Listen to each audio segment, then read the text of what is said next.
Bonjour les amis YouTube, c'est le Marco Show. Les amis YouTube, il est 6h30 du matin, je me suis levé tôt pour vous faire découvrir cette ville. Pour ceux qui ne me connaissent pas, je me présente, je m'appelle Marco, j'habite au Québec depuis un peu plus de 5 ans. Et en ce moment, je suis sur Montréal justement pour vous faire découvrir tout ça. Et dans cette vidéo, je vais répondre aux questions que je me posais avant d'arriver. Bref, abonne-toi, tu vas tout comprendre. Et c'est parti pour la première question.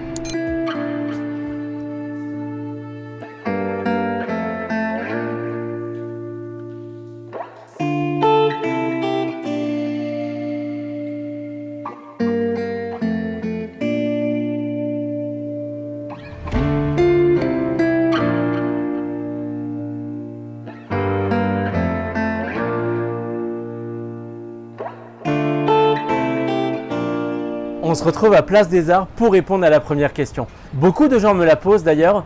Comment je suis venu à Montréal? En avion? Non?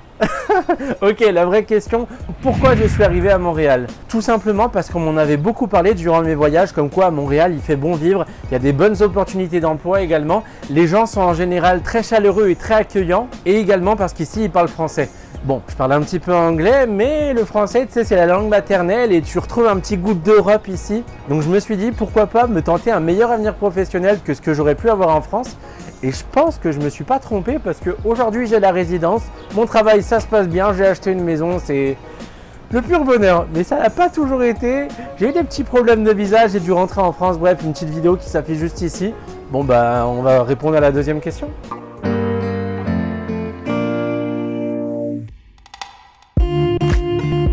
On se retrouve dans le quartier chinois pour la prochaine question et ça tombe bien, y a-t-il beaucoup de Chinois à Montréal? Non, y a-t-il beaucoup de Français à Montréal? Alors la réponse est oui, il y a beaucoup de Français ici. À savoir que le Canada est le deuxième pays le plus grand au monde et en tout dans le Canada, il y a à peu près 100 000 Français résidents canadiens. Et sur ces 100 000 Français qui sont au Canada, il y en a à peu près 60 000 qui sont au Québec, notamment à Montréal. Donc si toi dans ton entourage, tu as un pote qui va venir bientôt au Canada, il y a une chance sur deux pour qu'il arrive à Montréal, je te dirais. Et pourquoi les gens font le choix d'arriver à Montréal? Tout simplement frérot, ils parlent français ici, c'est beaucoup plus facile. Et encore, je suis pas en train de te parler des PVT, des visas étudiants, etc. Là, c'est juste les résidents permanents. Si je me suis trompé dans les chiffres, n'hésite pas à me mettre un petit commentaire, comme ça je serai à jour.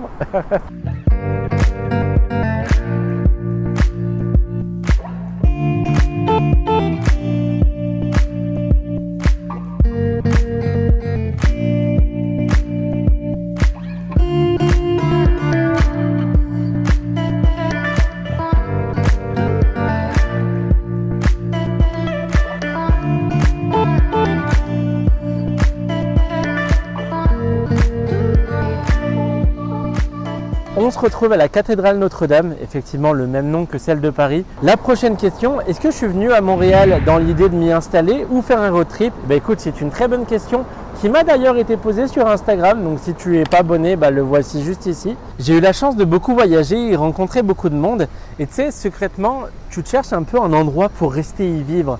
Et Montréal, c'était vraiment ma dernière carte. J'ai réussi à obtenir un visa, j'étais jamais venu avant. Mais je savais, et mes proches le savaient également, que si je venais ici, c'était pour tenter de m'y installer. Je voulais pas tenter l'aventure à 70%, tu sais, j'y allais vraiment à 200%. Je voulais pas changer de ville tous les 3 mois comme j'ai pu le faire précédemment en Australie. Je venais ici pour m'installer. Au début, c'était compliqué, mais après, j'ai commencé à kiffer, etc. Et aujourd'hui, je suis résident canadien et j'en suis super fier. On peut dire que je suis en train de vivre mon Canadian Dream, mon Québécois Dream.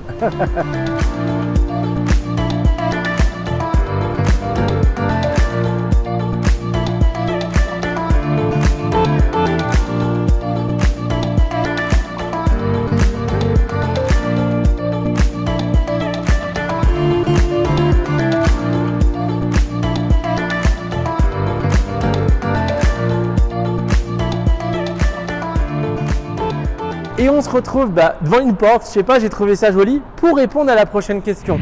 Faut-il parler couramment anglais pour arriver à Montréal? C'est une très bonne question. À savoir qu'à Montréal, la langue officielle, c'est le français. Pourquoi? Parce qu'au Québec, il y a la loi 101. Et là, tu vas me demander, Marco, qu'est-ce que la loi 101? Bouge pas, je vais te répondre. La loi 101, c'est une loi qui a été votée il y a plusieurs dizaines d'années pour protéger la langue française. Bah oui, parce que le Québec est entouré du reste du Canada qui parle en anglais et les États-Unis qui parlent en anglais, donc ils ne voulaient pas se faire bouffer. Donc justement, tout est traduit en français.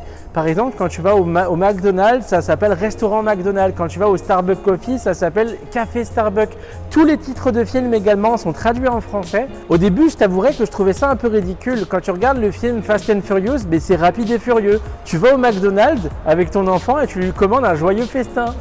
Ça me faisait très rire, mais après réflexion, après quelques mois, voire plusieurs années de gamberge, parce qu'il m'a fallu ça pour comprendre un peu mieux, et ben en fait ils ont entièrement raison, ils défendent la langue française. Sur les panneaux stop, il y a écrit arrêt, franchement ils ont raison, et c'est grâce à ça notamment que le Québec est sauvé et que la langue officielle est le français. Donc je te dirais que si tu arrives à Montréal et que tu parles pas forcément anglais, ben c'est pas grave, parce que ici tu peux te débrouiller tout en français. De toute manière, n'importe où dans le monde, si tu parles anglais, c'est toujours un plus, mais rassure-toi, si tu parles pas un mot d'anglais, tu vas pouvoir t'en sortir, trouver un boulot, trouver un logement et te faire des amis sans aucun souci. Bien, ça rime. Je vous ai pas dit, mais j'ai ouvert un petit magasin à Montréal. Bien, Marco Polo Explorateur, c'est moi ça. Enfin, c'est pas vraiment moi, t'as capté. Place Jacques-Cartier, pour répondre à la prochaine question, est-ce que Montréal c'est sécuritaire? Je te répondrai que oui, un grand oui même. Ici, quand tu te balades dans la rue, il y a un sentiment de sécurité. Tu peux te balader avec ton iPhone 48 tranquille, à aucun moment tu vas dire que quelqu'un va te l'arracher en courant, etc. Et je me rappelle quand je suis arrivé, j'ai croisé une Française, ça faisait à peu près 10 ans qu'elle habitait ici, et je lui ai posé la petite question cliché, c'est quoi la différence entre ici et la France? Et elle m'a simplement répondu, c'est simple, je vais en boîte tous les week-ends, je rentre à chaque fois à 3 h du matin. Bah oui, parce qu'ici, les boîtes, ça ferme à 3 h du matin. Cette fille, elle a une demi-heure de marche toute seule pour rentrer à pied chez elle en pleine nuit à 3 h du matin. Elle s'habillait, bah c'est celle qui m'a dit ça, elle s'habillait en mini-jupe à ras la fouf. Et je vous le jure les amis YouTube, pas une fois elle s'est fait emmerder par qui que ce soit. Elle me dit, elle est là la différence. Mais ça me donne le goût d'acheter une mini-jupe pour essayer là. Donc rassure-toi, Montréal est très sécuritaire. Après il y a des petites exceptions bien entendu.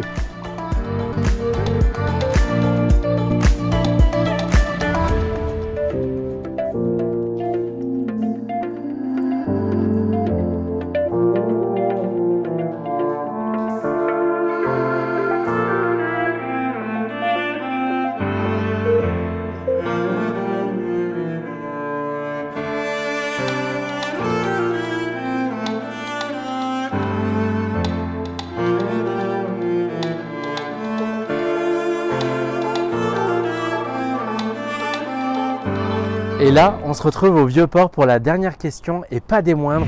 Comment fonctionnent les taxes au Québec? Je te propose qu'on va se poser dans un petit coin tranquille et je vais y répondre un peu plus détaillé.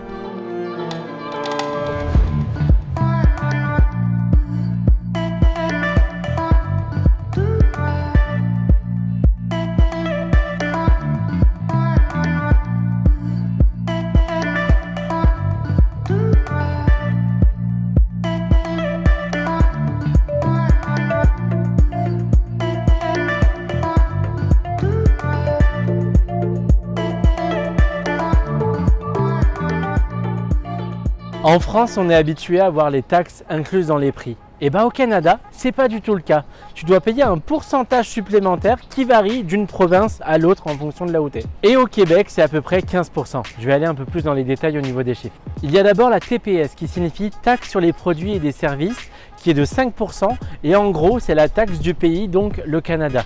Et ensuite, nous avons la TVQ qui signifie taxe de vente du Québec qui, elle, est à 9,975%, donc à peu près 10%. Et comme son nom l'indique, c'est la taxe du Québec. Si on arrondit les deux, on est à peu près à 15%. C'est plutôt pas mal, hein. Je vous rappelle qu'en France, on est à 20%. La seule chose, c'est que c'est déjà inclus dans le prix. Ça fait un peu plus mal psychologiquement quand tu dois acheter quelque chose qui coûte 10 $ et à la caisse, on t'en demande 11,50 $. Et j'ai pas encore parlé des restaurants et des pourboires. On arrive sur ce sujet tout de suite.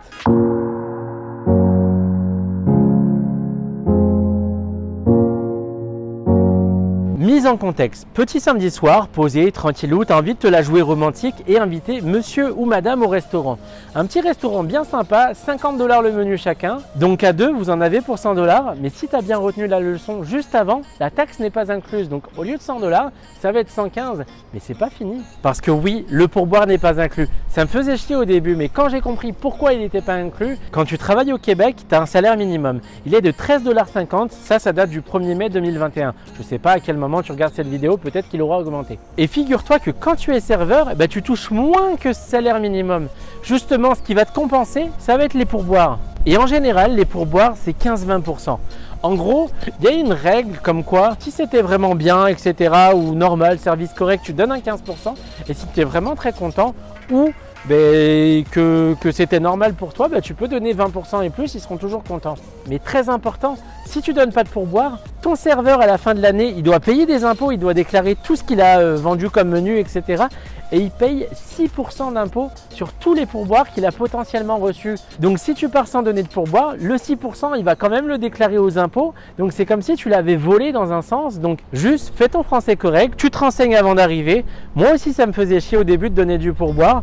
Mais écoute, ça fonctionne comme ça ici, donc on s'adapte. Si tu fais les comptes, tu as voulu te la jouer de gentleman ce samedi soir en invitant ta demoiselle à manger au resto. C'était 100 $ à deux, tu rajoutes les taxes, tu es à 115 $ et sur ce 115 $, tu décides que le service était incroyable, là tu as vraiment passé une soirée de folie, fais pas le cheap et rajoute un 20 %. Donc initialement c'était bien 100 $ sur la carte, mais au moment de payer, frérot, les taxes plus le pourboire, 138 $. Et ouais mon pote, fallait y réfléchir à deux fois. Et puis si toi t'es serveur, t'es bien content d'avoir du pourboire. Bon les amis, j'espère avoir répondu correctement à toutes vos questions. N'hésite pas en commentaire à m'en poser davantage. Abonne-toi, franchement, il y a du lourd qui va arriver. Et sache que si tu as obtenu ton PVT Canada, félicitations à toi parce que c'est pas facile. Et sache que le Canada a très hâte de t'accueillir. Pour nous, c'est une fin de vidéo et toi, c'est le début de la journée potentiellement. Merci beaucoup de l'avoir suivi. Hop, le petit nez rouge. Et on se retrouve pour une prochaine vidéo en forme et de bonne humeur. Bye! C'est la grande roue, hein. Elle donne le vertige, mais en fait elle est chère, je crois. C'est 30-40 $ je crois.